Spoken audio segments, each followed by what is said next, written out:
Hi, and welcome back to the Meet and Confer podcast and to our first Case of the Week segment of 2026. If this is your first time joining us here, this segment does a deep dive into one specific discovery ruling and turns it into strategy that you can use immediately. My name is Kelly Twigger. I'm your host, the principal at ESI Attorneys, as well as the founder of Minerva 26. Thanks so much for joining me today. Today's case is a perfect example of why staying current matters.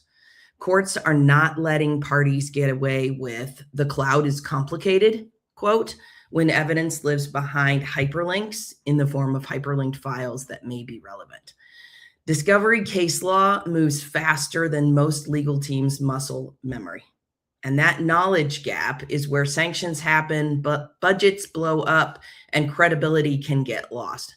Following discovery decisions isn't just about professional development. It's how you stay defensible in the constantly changing world of ESI.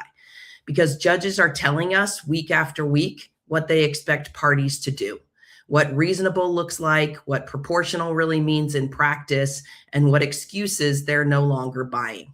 If you're not tracking those signals, you're likely negotiating ESI protocols like it's 2012, or not at all in some cases, litigating discovery on autopilot, and possibly handing the other side leverage that you really didn't have to give away. This week's decision is hot off the presses, literally published yesterday in the matter titled United Association National Pension Fund versus Carvana Company. As I mentioned, this is a decision from January 12th, 2026, from United States Magistrate Judge John Boyle in the District of Arizona. Now, before I get into the January 12th order, I want to give you the clean context because this isn't a one-off decision, as a lot of them happen in the discovery world. Everything follows on each other. This decision is built on an ESI order as well as two earlier rulings in the case. So first, in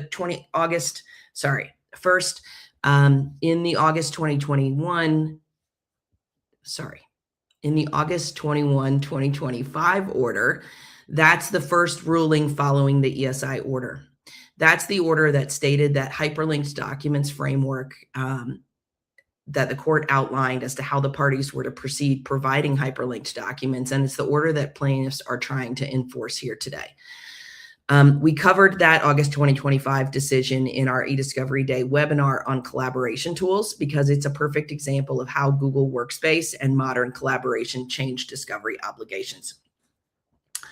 In that August 21, 2025 order, the court refused to excuse the defendants from producing contemporaneous Google Drive hyperlinked documents simply because they chose a cloud workflow.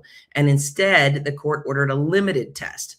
Plaintiffs could pick two custodians, and defendants had to use reasonable efforts to produce versions as closely contemporaneous to, but preceding the email communications as feasible. So basically, whatever technological capabilities they had to produce contemporaneous versions of hyperlinked files for those two custodians. Now, the discussion at the time was the use of the tool FEC, Forensic Email Collector, which we've covered a number of times on the Case of the Week, and I've done a specific podcast on Meet and Confer with Armand Gungur, the CEO and creator, CEO of Metaspike and creator of Forensic Email Collector. So we've gone through the technical capabilities of that tool and what they're building it out to be. In this particular case, in August, the court ordered that the plaintiffs could pick two custodians and defendants had to use reasonable efforts, whether FEC or otherwise, to provide contemporaneous versions. The second order was on a separate topic, and that expanded the custodians to 25. So instead of two, we're now at 25 custodians. And that matters because the January 2026 order lets plaintiffs select emails from any of the 2025 custodians. Of the 25 custodians. Now I'm confusing the number of custodians with the year. And that number doesn't come out of nowhere. It's tied to the custodian dispute that the court resolved in November. So with the context for what we're discussing, now let's talk a little bit about why hyperlinked files matters in this topic. Hyperlinked files are now evidence, not nice to have in context. There are multiple decisions that we've discussed, more than 40, laying out that hyperlinked files, when relevant, are evidence. If your opponent can't or won't produce what the hyperlink pointed to as of the time the email was sent, then your timeline can get fuzzy, your who knew what when story can get mushy, and the case can become a credibility fight instead of a fact fight. And in 2026, looking at this decision here from Judge Boyle, the courts are done pretending that hyperlinks are somebody else's problem. Now, what's critical to understand on the issue of hyperlinked files is that the systems that we use to create, store, send, and receive ESI are not designed for us to go and get it in a way that works for litigation. That's why we've built collection tools and review platforms to help us collect and review information. But every time we have a new technology, it requires us to build new tools. And as that technology keeps changing, the tools have to keep changing. And there has to be ROI for those technology companies to build those tools to allow us to collect that information. It's a constantly moving target. Here, the use of hyperlinks to share documents has created a new technological challenge that's not yet solved. And that is the ability to collect the copy of a file from a hyperlink that accompanies the so-called parent communication or the originating communication.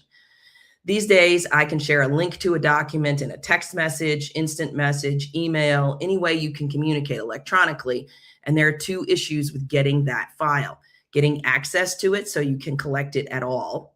And then there are a number of issues inherent in that we've discussed here on Case of the Week. And second, whether you can get the version that existed at the time the communication was sent, the contemporaneous version. Systems that do let you collect will give you the most current version generally, but what existed at the time the communication was made may be key for the case. And that's what we're dealing with here when a party is required to go and get the contemporaneous version of a hyperlinked file for discovery. All right, let's dive into the case. The underlying litigation in the Carvana matter is a securities fraud class action in which the plaintiffs allege that Carvana and certain executives made materially false and misleading statements that inflated Carvana's stock price in violation of the Securities Exchange Act. As I mentioned, this one is before the magistrate Judge John Boyle in the United States District Court for the District of Arizona. Now, today's motion, this January 12th decision ruling from yesterday that we're talking about, this is a motion to compel compliance with the court's earlier order in August, meaning that we're not debating discovery theory anymore. We're in the do what the court already told you to do phase, and the order that we're focused on is from yesterday. That's enforcing the August 2025 framework. Now, we've talked a little bit about this, but when you're talking about hyperlinked files, the platform that you're using really determines your technological capabilities with what you can do. Carvana used Google Workspace and Google Vault. Google Vault is the archive storage workspace for Google, archive storage space for Google Workspace. In Google Workspace, people don't attach files the way that they used to. They drop a link to a Drive document, a spreadsheet, a deck, a doc, etc. The email contains the link, but the content lives somewhere else. And here's the problem. The Drive document can change. It can be edited. It can be overwritten. It can be shared, reshared, renamed, moved, deleted, restored. Welcome to collaboration culture. All of those things can happen in the time between when the link was sent in the originating communication you're interested in and when you're trying to collect the information. And so the question is, how do you get back to that point in time that we are used to having with physical attachments? So the plaintiffs want the version of the linked file that reflects what the recipient would have seen or known at the time the email was sent, what the court describes here as the contemporaneous or point in time version. Defendants, on the other hand, are arguing feasibility, burden, and the limitations of getting accurate as of versions inside Google's ecosystem, especially at scale, across custodians, over time, with version histories and access right, and the rest of the chaos that exists in the cloud environment. All of those things could likely be relevant, but it's the feasibility of getting them technologically balanced with proportionality considerations that are always at issue when we're talking about hyperlinked files and the information that surrounds them. Now, a little bit of background here from the August 21-25 order. That one, the court looked at the original ESI framework in which the parties had agreed to provide hyperlinked documents. And that order also required the parties to use reasonable best efforts to collect and produce hyperlink documents where feasible, and to work collaboratively on things like preserving the hyperlink relationship and producing point-in-time versions. The parties then collided over how to do it. Plaintiffs wanted contemporaneous versions of hyperlinked Google Drive documents tied to emails because they said they needed it to establish who, what, where, and when. The defendants said that wasn't reliably doable, and they attacked plaintiffs' proposed tool, the forensic email collector, as inaccurate, burdensome, and producing documents that couldn't be authenticated. The court didn't really let either side win in the argument in the abstract. Instead, Judge Boyle ordered a limited test, and this is again back in August. Plaintiffs could select up to 2 custodians, and the defendants had to produce responsive hyperlinked documents by December 1st. As close to, those had to be as close to the contemporaneous version as possible. The court assumed that FEC would be useful, but left room for other agreed upon methods. And the court basically said, if the test works without undue burden, the parties can come back and talk about expanding it. Now, the November 19th order is a completely separate issue altogether, but what's important is that the court expanded the custodians from 2 to 25. So we mentioned that a little bit earlier, but that broadens the landscape for the hyperlinked files issue here. So the current landscape that we're in January 2026 is this agreement to provide hyperlinked files, the testing process the parties were supposed to go through, and now we're talking about 25 custodians. Now, plaintiffs filed a new motion to compel compliance, saying in substance that the defendants weren't complying with the August 2025 order because they were severing hyperlinked documents from parent emails and resisting the production of meaningful point-in-time versions. The defendants' arguments are pretty much what we've discussed, which is that it's too burdensome. Technologically, we can't do it at scale.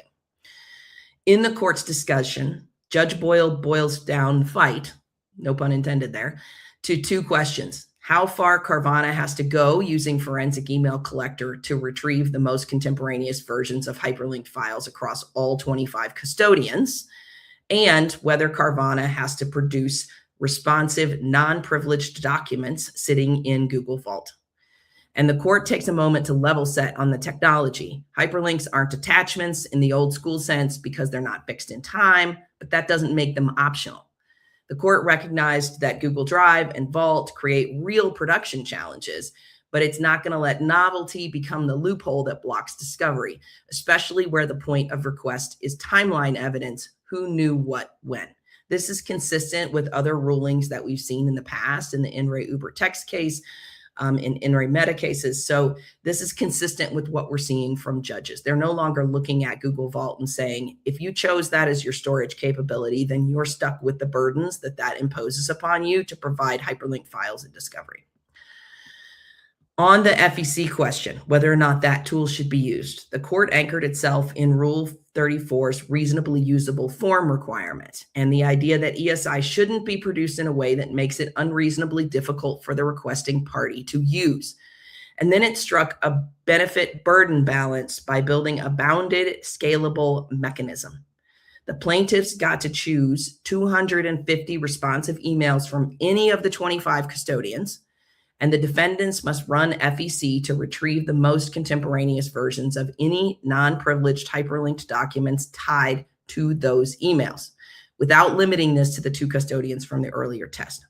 And importantly, the court made clear that the difficulty of point-in-time retrieval didn't justify withholding linked documents altogether. If the most contemporaneous version was hard to pin down, that's a reason for structure and limits, not a reason to say no. Now, on Google Vault, the court separated 2 ideas. It found that producing responsive, non-privileged Vault documents was proportional and consistent with the ESI order, and it expected those documents to be produced. But it declined, at least for now, to require a full-blown reverse search that the plaintiffs wanted from Vault, going back into custodians' mailboxes to locate parent emails, because the plaintiffs didn't show how that would work or why it would be proportional and not unduly burdensome. Instead, the court went with a capped, targeted approach, Once vault production is made, plaintiffs can select 200 documents, and defendants must use traditional ESI techniques to try and locate a parent email if one exists and produce it if it's not privileged. So the court's solution here is very practical. It's not produce everything forever and in every version, and it's too hard, don't worry about it. Instead, it's essentially a sampling approach that we've seen done in a number of contexts over the years with different electronic evidence sources. And that is that it has bounds around it, it's a phased approach, and it's testable.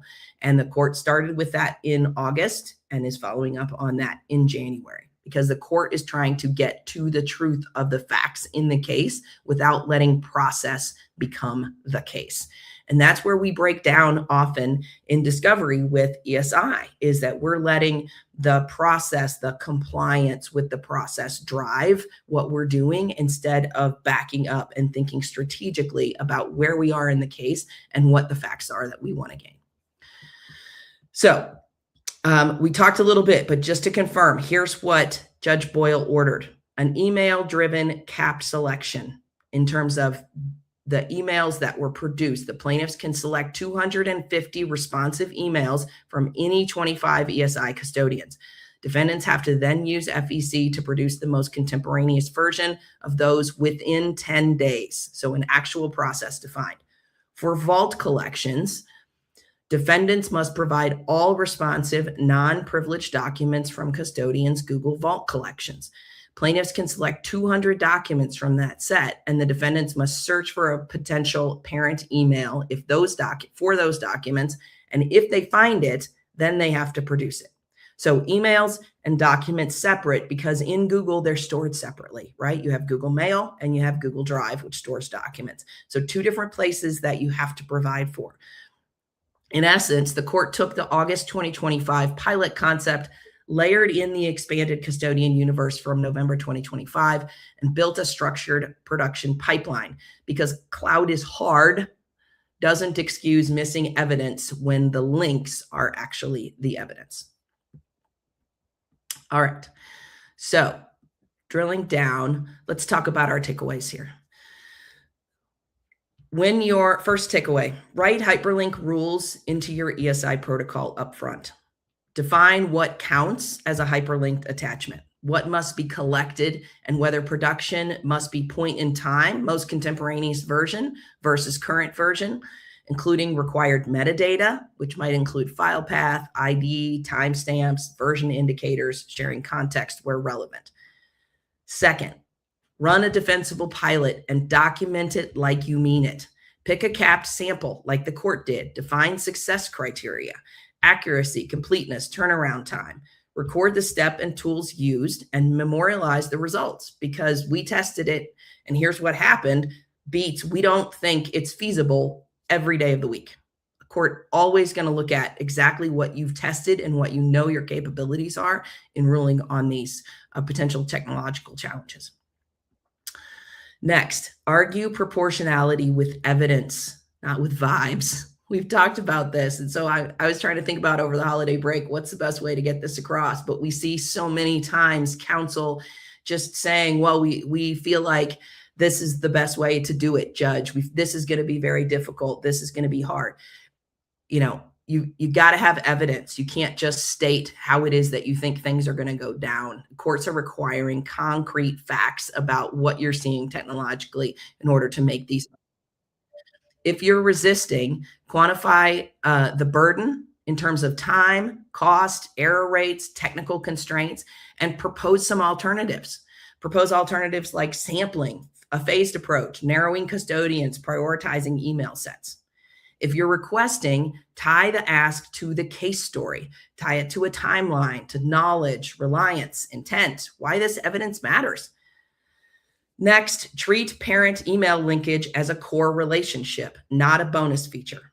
If documents are coming from vault collections without transmitting email, build a process to locate and produce the parent email, or explain with proof why it can't be found. Don't let your collection method destroy context and then call it reasonable. Next, don't walk into a meet and confer with cloud is hard. Walk in with a plan. tool options, workflow proposals, limits you can live with, and a timeline. Judges want to see collaboration and concrete proposals, especially when the court has already issued an order and is now managing the execution of that order, as we see here. Manage privilege deliberately for hyperlinked files. Decide how you'll handle privileged content inside linked documents, including comments, track changes, embedded materials, what gets withheld versus redacted, and how you'll log it. Hyperlinks multiply the privilege risk because they multiply versions and collaborators. Finally, remember the credibility tax. Sloppy or evasive hyperlinked production invites motions, court oversight, and the kind of skepticism that bleeds into merits. If the as-of version matters to who knew what and when, treat it like real evidence because the court will. That's our Case of the Week segment for today. And if you take nothing else with you, take this. Hyperlinks are evidence, and courts expect you to treat them like evidence. If your protocol doesn't address point-in-time versions and linkage, you're not being modern. You're building risk into your case. That's also why we built Minerva 26, the discovery strategy platform that connects case law rules and real-world workflows so teams can turn decisions like this into a defensible plan instead of reinventing the wheel in every meet and confer.